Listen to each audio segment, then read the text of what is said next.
That scripture reading from Acts chapter 2 is Peter going out in the streets of Jerusalem. It's on the day of Pentecost. We've already had the Spirit descending like flames. We've had the blowing wind. We've had all of that happen while the disciples are in hiding, and they come out of that inspired by God and flow out into the streets. And people don't know what's going on. People actually think they're drunk. That's why Peter says in our reading, they're not drunk. It's only 9 o'clock in the morning. They're filled with the Spirit. Peter goes on to quote out of the Old Testament book of Joel about dreaming dreams and visioning visions. Often in the church we think it's only the young folks who can dream dreams and vision visions. We focus our attention on new leadership in committees and ministries. We spend a lot of time and focus on children and youth, young adults, often to the neglect of the older folks in our community and in our church. It's not intentional, I don't think, but I've been thinking about that lately. Somebody a month or 2 months ago talked about, I think, raised in prayer concerns, about ministry to folks in nursing homes. And that sort of struck me, and I've been thinking about that, and I decided today we would talk about older adult ministry, dreaming dreams and visioning visions that Joel says, and Peter reminds us of that even older folks have dreams and visions, and that the church shouldn't squash those dreams and visions, and it should encourage them. I think it's easy for older folks to feel neglected by the church because of the emphasis on things for young. We need young members. We need younger folks. We need to change things in worship so younger people get more excited. All of that's fine, and we need everybody. We need the vision and wisdom of everybody. Children and youth, adults, older adults. Now the question is, who is an older adult? And the answer is anybody 1 year older than you. The songwriter says, our days may come to 70 years or 80, our strength endures. We'll use that, 70, 80, 90. Close to a third of the Presbyterian Church USA members are 70 and older. Our church, you can look around, our church at least matches that demographic, if not more so. A lot of rambling on my part today because I don't have answers. I've got questions. I want to spark our own thoughts and responses. I came across a book this week. It's a brand new book, and it's written for people who work in retirement communities. Live Oak, Westminster Village, and Spanish Fort, those type places. Disrupting the status quo of senior living. And the author writes this: our society believes that older adults have little to offer the world. We view them as no longer productive and a drain on society. What a shame. What a shame. Thousands of years of experience, mistakes that have been learned from, productivity, wisdom, just in our church. How easy to say that they are no longer useful and are a burden, a drain in society.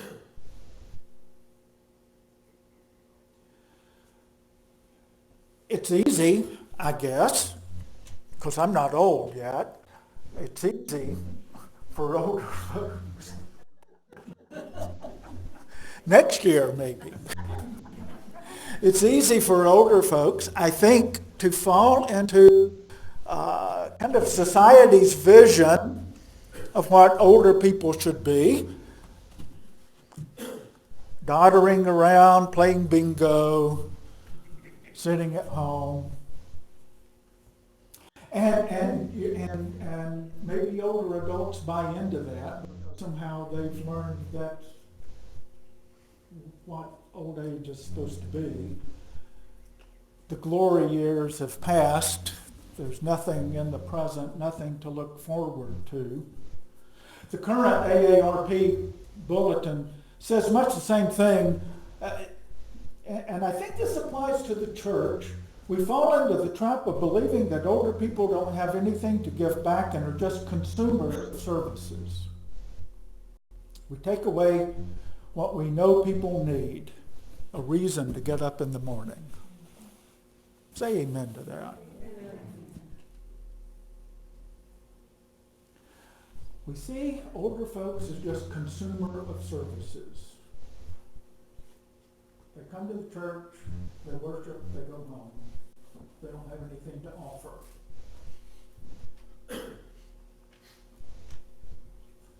Some cases we, as older folks, encourage that ourselves by saying, well, I've done my time teaching Sunday school.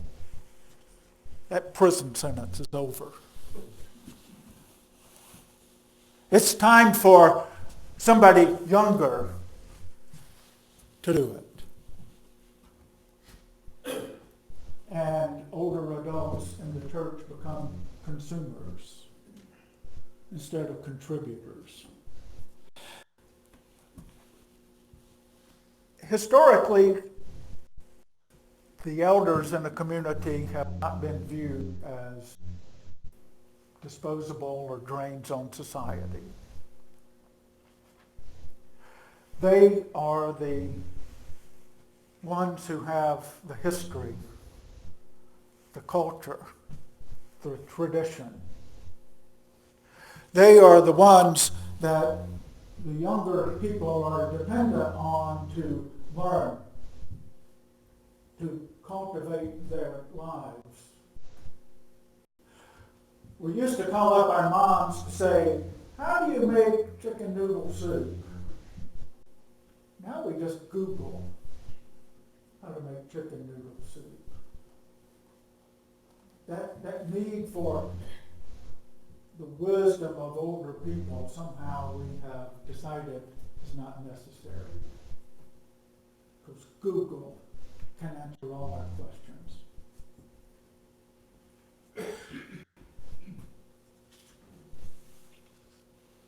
In biblical times, if you live past 50, you were seen as someone having been chosen by God with a divine purpose. 50. Lisa works at Our Lady, the Haven of Peace in Pensacola, a nursing home, rehab facility.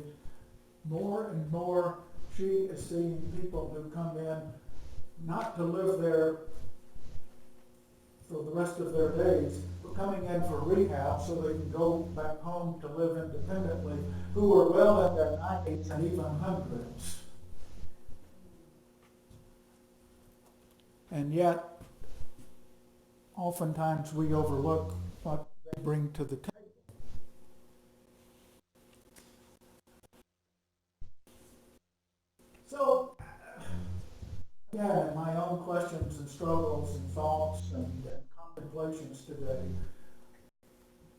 ministry not to. With is, ministry to is a consumer idea. Ministry with is a contributive activity of everybody. Granted, mobility as you age is not what it was. You don't drive at night. You might not get out as often. And assisted living facilities or nursing homes, it's so hard to get down to the dining room. It takes so much effort that you just stay in the room and you become isolated. How does the church minister instead of seeing those people as a drain on society? How does the church minister with them and utilize them and help them to find meaning and value in their lives and as part of the church? Tell you the story about Peggy. Peggy was turning 80, and her family wanted to have a birthday party for her. I mean, your 80th birthday, that's when those zero numbers come around, that's a big deal. Peggy didn't want a birthday party. So she wondered what could be done in celebration of her birthday without having a birthday party and a bunch of people come over and her get presents that she didn't really want or need. And she came up with this idea. She came up with the idea that since she was turning 80, she would give 80 people $80. That over the course of her birthday year, not one chunk of change at a time, $6,400 is a lot to come up with, and not everybody could do that, at least on that scale. But she would give $80 over the course of the year, $80 to 80 different people, with the purpose of those 80 people then giving that money to whoever they saw in need. Okay? So she got four $20 bills, put them in an envelope, wrote a note in here in the envelope, said, "This is what it's for my birthday. I want you to give this money to people in need. And oh, here's a return stamp envelope. I want you to write me back and tell me how you used it." Over the course of her 80th year, she sent out these cards with money and received cards in return. One woman wrote that she was standing in line at the bank and she heard the bank teller say that she was going to be out of work for 6 weeks because she had to have reconstructive surgery after a mastectomy. And the woman pulled out her four $20 bills and gave them to the teller and told her the story of Peggy. Said, "I'm doing this in honor of Peggy." A couple, both of them, had gotten a card from Peggy with $80 in it, so they had $160 between the two of them. They saw somewhere that in homeless shelters, the number one need in homeless shelters is socks. So they pulled their money together and bought 52 pair of socks and took them down to the homeless shelter in honor of Peggy and her 80th birthday. Even with limited mobility, we can still minister, care for, be useful in God's kingdom. Some people wonder, and I've had people say this and ask me this like I'm some kind of great wisdom, vessel of wisdom that I can answer it for them. Why am I still alive? I'm confined to a wheelchair, or I'm confined at home, or I can't get out anymore, whatever's going on. Why am I still alive? What can I do other than just sit here in the chair? Well, Peggy shows one thing that could be done. And I often give the answer, and I don't mean this in any kind of a glib way, is the church can always use prayer warriors. People to pray, to lift up everybody on the prayer list, to lift up the community, to pray for what's going on in the church, to pray for, to spend the time, not just 5 minutes or a blessing before they eat, but spend time in focused and concentrated prayer. That can be done.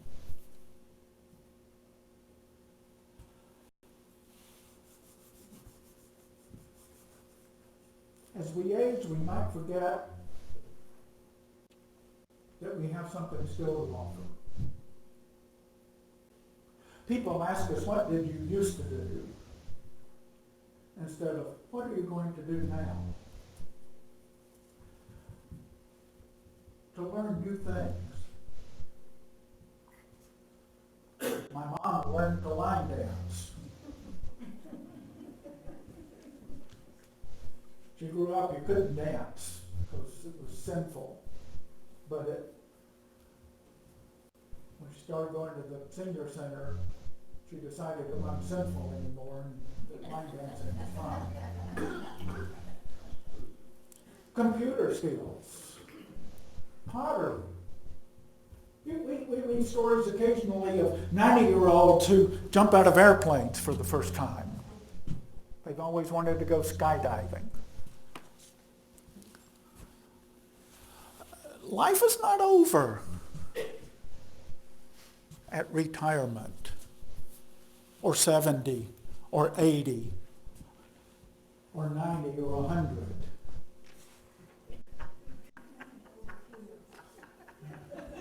I wasn't pointing to you. This is work.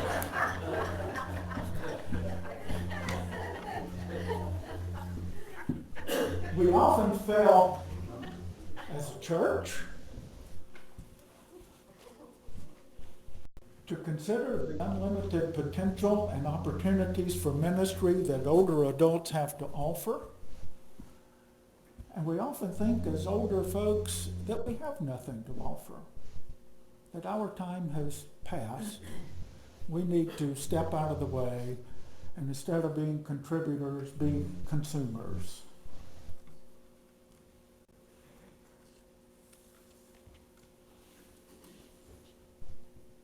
In the book, Disrupting the Status Quo,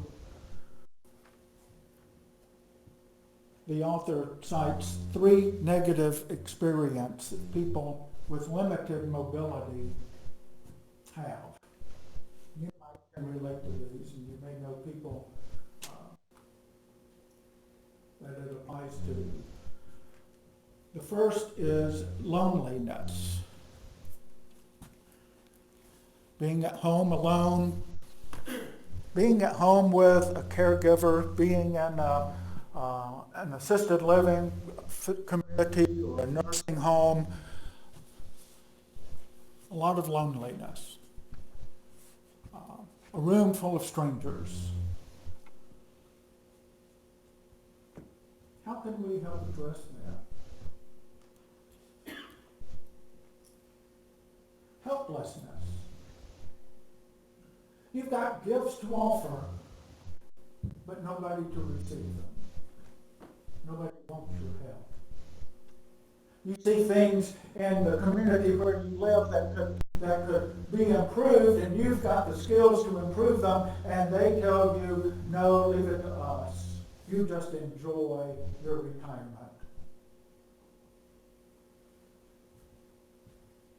So loneliness, helplessness, and boredom. You've been active all your life. You've been involved, going here and there, traveling, working. Suddenly, bingo is the highlight of your day. I'm not picking on bingo. I like to play bingo.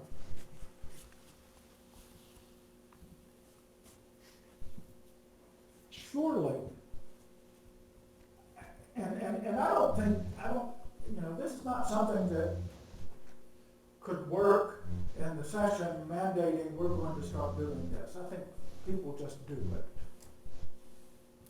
How can members of the church help address these issues with our own members and in the larger community?